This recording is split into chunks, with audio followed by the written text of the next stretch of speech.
አስተማራቸው። ዮሐንስም እንዲህ አለ። አልዓዛርን ከሙታን ለይቶ ካስነሳው በኋላ በነጋውም እሁድ ለበዓል የመጡ ሰዎች ጌታችን ኢየሱስ ክርስቶስ ወደ ኢየሩሳሌም እንዲመጣ በሰሙ ጊዜ የሰሌን ዛፍ ዝንጣፊ ይዘው ከኢየሩሳሌም ፈጥነው ወጡ። በእግዚአብሔር ስም የሚመጣ ከአርያም የተገኘ መድኃኒት የእስራኤል ንጉሥ የተባረከ ነው እያሉ እየጮኹ ተቀበሉት። ጌታችን ኢየሱስ ክርስቶስም የአህያ ግልገል አገኘ፣ ተቀመጠበትም። እንደተጻፈ እንዲህ ሲል የጽዮን ልጅ አትፍሪ፣ እነሆ ንጉሥሽ በአህያ ግልገል ተቀምጦ ይመጣል። አስቀድሞ ግን ደቀ መዛሙርቱ ይህንን ነገር አላወቁም ነበር። ጌታ ሳይሰቀል ጌታ በተሰቀለ ጊዜ ይህ የተጻፈ ስለ እርሱ እንደሆነ ያን ጊዜ ያወቁት እንጂ። እንዲህም አደረጉለት። አልዓዛር ብሎ ከሙታን ለይቶ እንዳስነሳው ባስነሳው ጊዜ ከእርሱ ጋር የነበሩ ሰዎች መሰከሩለት። ስለዚህም ሕዝቡ አመኑበት። ያደረገውን ታምራት ሰምተዋልና የሕፃናቱንም ምስጋና ደግሞ አልዓዛርን ማስነሳቱን የካህናቱ አለቆችና ፈሪሳውያን ግን እርስ በርሳቸው የምታገኙት ረፍት ጥቅም እንደሌለ አታውቁንምን? እነሆ ሰው ሁሉ አመነበት አሉ። ማቴዎስና ማርቆስ የሰሌንን ነገር አላወሱም። ሌሎች ከእንጨቶች ቅጠሎችን እየቆረጡ በመንገድ ውስጥ የሚጎዘጉዙ አሉ ነበሩ። ሉቃስም ቅጠልን ወይም ሰለልን አላወሳም። ሲሄዱ ልብሳቸውን በመንገድ ላይ ይጎዘጉዙ የነበሩ አሉና። ዮሐንስ ግን ለብቻው ከኢየሩሳሌም ከሰሌን ዛፍ ላይ ዘንባባ ቆርጠው ያዙ አለ። ሰሌንም በኢየሩሳሌም አልነበረም። ጌታችን ሕፃን ሆኖ ሳለ ወደ ግብጽ በወረደ ጊዜ ከእናቱ ብርክት ቅድስት ከሆነች ከእመቤታችን ከድንግል ማርያም ጋራ እስሙናይን ከሚባል ሀገር በደረሱ ጊዜ ከዚያም ሰሌን አገኙ። ጌታችንም ከስሯ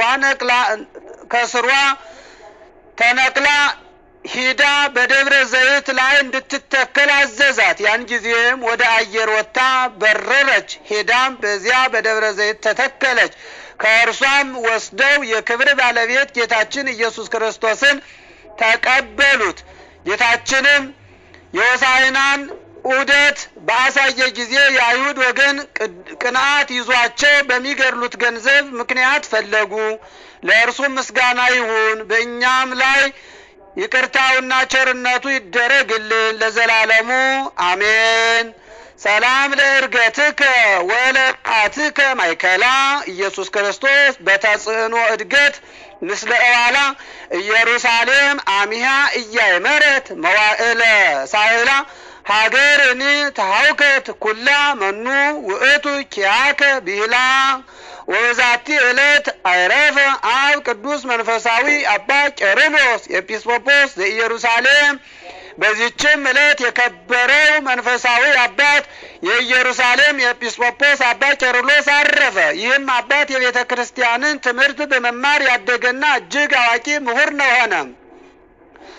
ከእርሱ በፊት የነበረ ኤጲስቆጶስ አባ በርኪሶስ ባረፈ ጊዜ ይህን አባት መርጠው ለኢየሩሳሌም ኤጲስቆጶስ አድርገው ሾሙት።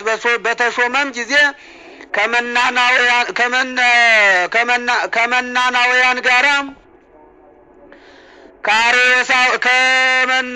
ከመናናውያን ጋራ ከአርዮሳውያን ተኩላዎች በመልካም አጠባበቅ ሕዝቡን ጠበቀ። የኤጲስቆጶሳት ጉባኤ በሰርድቄ በተሰበሰቡ ጊዜ ይህ አባት ከዚያ ደርሶ አርዮሳውያንን ተከራከራቸው።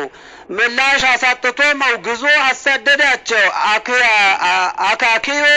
አካክዮስንም ከቄሳርያ ሀገረ ስብከቱ መንበር አሳደደው። አካክዮስም ወደ ታናሹ አርዮሳዊ ወደ ሆነው ቆስጠንጢኖስ ሄዶ ከማህበሩ ስለደረሰበት ውግዘትና ስደት ይልቁንም ከዚህ አባት ቄርሎስ የደረሰበትን ሁሉ በመናገር ከሰሰ። ስለዚህም አርዮሳዊው ንጉሥ ይህን አባት ከኢየሩሳሌም አሳደደው። ሌሎችንም ብዙዎች ኤጲስቆጶሳትን ከሀገረ ስብከት መንበራቸው አሳደዳቸው። ይህም አባት ቄርሎስ ወደ ተርሴስ ከተማ ሲሄዶ ከሀገሩ ኤጲስቆጶስ ከስልዋኖስ ጋር ተገናኘ። እርሱም ተራዳው። ጥቂት ቀኖችም ከእርሱ ዘንድ አስቀመጠው። በሉኪያኖስ ስብሰባ በሆነ ጊዜም ይህ አባት ከተሰበሰቡት ውስጥ አንዱ እርሱ ነው። አካኬዎስንም ደግመው አውግዘውት ረገሙት። ዳግመኛም ወደ ንጉሥ ሄዶ በዚህ በቅዱስ ቄርሎስ ነገር ሰራበት። ንጉሡም ወታደሮች ልኮ ከዚያም ካለበት አሳደደው። ከዚህም በኋላ ይህ መናፍቅ ቆስጠንጢኖስ ሞተ። ልጁም ሶስተኛው ቆስጠንጢኖስ ነገሰ። ይህንንም አባት ከተሰደደበት ወደ መንበረ ጵጵስናው መለሰው። አባቱ ያሳደዳቸውን ኤጲስቆጶሳት ሁሉ መለሳቸው። ይህም አባት የተረፈውን ዘመን በሳንዱ እርሱ ነበር። መናፍቃንም መመለስን እምቢ ባሉ ጊዜ ከወገኖቹ ጋር ረገማቸው፣ አውግዞም ለያቸው። ሃይማኖትን ያቀኑ 318ቱ በሰሩት በጸሎት ሃይማኖት ላይ ለመንግስቱም ፍጻሜ የለውም ከሚለው ቀጥሎ እንዲህ የሚል ጨመረ። የባህሪ ገዢ በሚሆን በሚያድን በመንፈስ ቅዱስ እናምናለን። ከአብ የተገኘ ከአብ ከወልድ ጋራ እንሰግድለት እናመስግነውም። በነቢያት አድሮ የተናገረ ሐዋርያት ሰብስበው አንድ ባደረጓት ከሁሉ በላይ በምትሆን ክብርት ንጽሕት ጽንዕት ልዩ በምትሆን በአንዲት ቤተ ክርስቲያን እናምናለን አለ። ኃጢአት በሚሰረይባት በአንዲት ጥምቀት እናምናለን። የሙታንንም መነሳት ተስፋ እናደርጋለን፣ የሚመጣውንም ሕይወት ለዘላለሙ። ከዚህም በኋላ ይህ አባት በመንፈስ ቅዱስ ተቃይቶ ብዙ ድርሳናትንና ተግሳጻትን ደረሰ። ሁለተኛም ስለ ጸሎተ ሃይማኖት ስለ ትርጓሜው ሌላ በውስጡ 18 ያህል ድርሳን ያለው መጽሐፍ ደረሰ። እርሱም ጥበብን እውቀትን ሁሉ የተመላ እጅግ የሚጠቅም ነው። በጵጵስናውም መንበር 33 ዓመት ከኖረ በኋላ በሰላም አረፈ። በጸሎቱ የምንገኝ ሁላችን በረከቱ ከእኛ ጋር ለዘላለሙ ትኑር አሜን። ዛቅረብኩ ማይሌተ አዘኪሬ አእላፈ ምለተ ጸምዱ ከዘልፈ ለለ አነብብ ተወከፍ ዘኔቴቴ የመጽሐፈ እንተረሳይኩ እግዚኦ ጸሪቀ መበለት ውኩፈ ምላብኡ ቡላን ዘተርፈ ነቢያት ቅዱሳን ሐዋርያት ሰባክያን ሰማዕታት ጻድቃን ደናግል ወመነኮሳት ሄራኑ ባርኮ ጉባኤዛቲ መካን እስከ አረጋዊ ልሂቅ እምንዑስ ሕፃን ለዘጻፎ በክርታስ ወለዘአጻፎን ዘይደርስ ዘአንብቦ በልሳነ አዲስ ወለዘሰማ ቃሎ በዝነ መንፈስ ቅዱስ በጸሎተሙ ማርያም ሀራቂተ ኩሉ እምባይስ ህቡረ ይመሃረን ኢየሱስ ክርስቶስ። አምላካችን እግዚአብሔር ጸሎታችንን በረከታችን ልመናችንን ይቀበልልን። ከቅዱሳን አባቶቻችን በረከት ረድኤት ለሁላችንም ያድለን።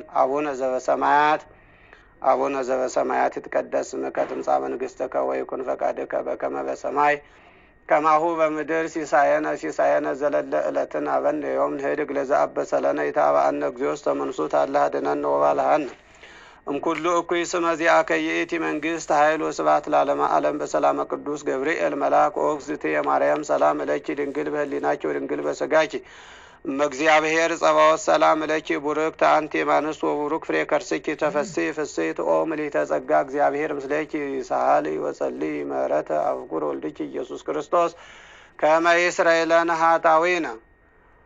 ኦ እግዚእ ኢየሱስ ክርስቶስ ስረይ ኃጢአቴ ወኃጢአተ ኩሉ ሕዝብከ የማይሠራ ኃጢአት እግዚአብሔር ይፍታ። እግዚአብሔር ይባርክ።